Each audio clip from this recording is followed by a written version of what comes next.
Countman. Ban beretken VPN. Geldi. Bir koç.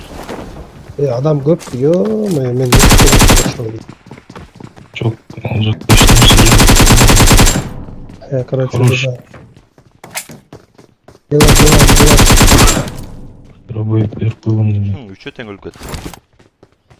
Ойлоп калган. Молодец. Просто gözüne ya. Милан kaç гранта düşüp қалып яқ. İkinci tersteki. Айшка берем. Айшка көп шашпагыла.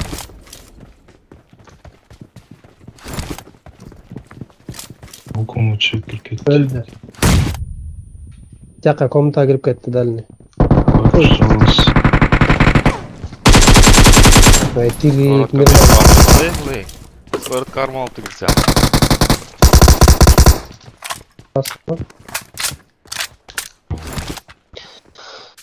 Әне